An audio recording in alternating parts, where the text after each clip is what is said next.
Hello everybody, in this video we're going to be working on the Viola's part of Go Tell It on the Mountain, arranged by Deborah Baker Monday.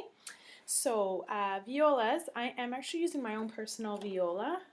Her name is Caprice. We have been playing together for many a year now, and because of that I have no finger tapes on my fingerboard, because eventually that is the goal for all string musicians, to not use finger tapes.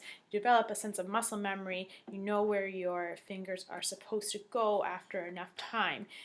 It's sort of like if you play piano, the point where you don't really have to look at where your fingers are going to go, you kind of just know the feeling of how far they are. Anyhow, I don't think it's going to be a problem that you can't see my finger, I don't have finger tapes, because you can't really see exactly where my fingers are going anyhow. But if you're finding it confusing for me to use this viola, let me know, and in the next video I can use one of the school violas with some tapes on it. Anyhow, in Go Tell It on the Mountain, I'm going to play the whole thing through once at tempo, and then I'm going to break it down into the 3 sections and give you some tips and tricks and helpful things to remember. You have the harmony. Your part is pretty similar to the second violins in the beginning. In the middle section you have similar rhythms to the cellos, and then in the last part you have similar rhythm to the second violins again. So a little bit of back and forth, but that's okay. So here we go. I'm going to play the whole thing through at tempo for you.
Okay, so that's the whole thing.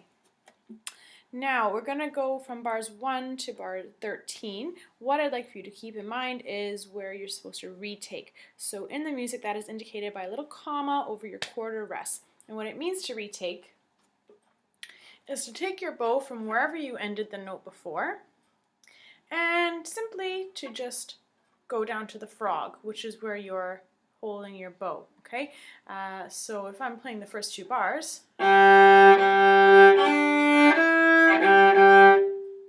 retake. Now I'm ready to go back down bow again. So follow along in your music to anticipate where I'm going to be retaking. And also you can try playing along at this point if you like. I'm going to go a little slower now. So bars 1 to 13.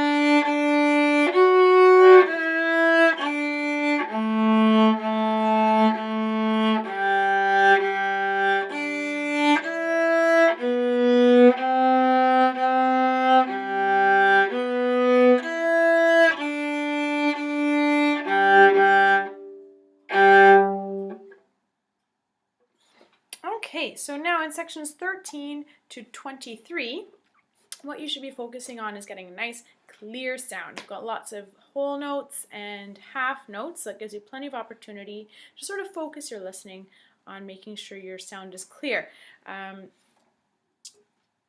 What you should do is make sure that your bow is sort of staying in the same part of the string in terms of being between the fingerboard and the bridge. Okay, so if your bow is kind of traveling like that, your sound is not going to be clear. So if you're holding on to a whole note, it gets 4 beats. You don't need to really be staring at your music because you're playing the same note for 4 beats. You can just kind of take a look at your bow, see where it's going.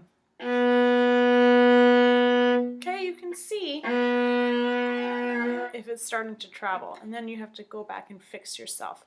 Okay, so another good thing might be to, if you have somebody at home and you're practicing, have them maybe keep their finger here so that you're not going to travel past. Or if you have a pencil, you can maybe put it in the top of the F hole to keep it there. Maybe ask me if you have any questions about that one. Okay, but here we go for bars 13 to 23, a little slower.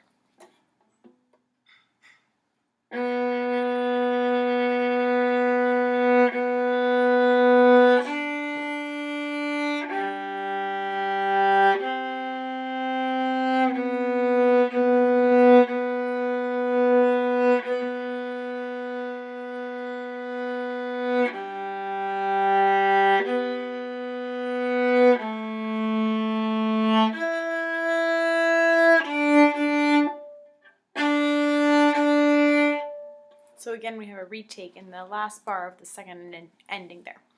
Now, the last part, bar 23 to the end, you've got lots of eighth notes. So I'm going to tell you the same thing that I told the second violins. You need to be very, very steady with those eighth notes so that it doesn't go running away from you. I know it's easy to sort of get distracted when you're playing the same note over and over and over again, but you need to be like a clock, like a metronome. You need to stay very precise with your eighth notes so that we don't sound muddly and messy and like we're rushing as a group. So make sure that you are keeping the time, either counting in your head, or some people feel it in their gut, or some people just do little tiny toe taps in their shoe where I can't even tell it's going on. It has to be very discreet if you're going to be doing that. But whatever you need to do to keep steady, that's what you should be doing. So here we go at bar 23 to the end, a little slower.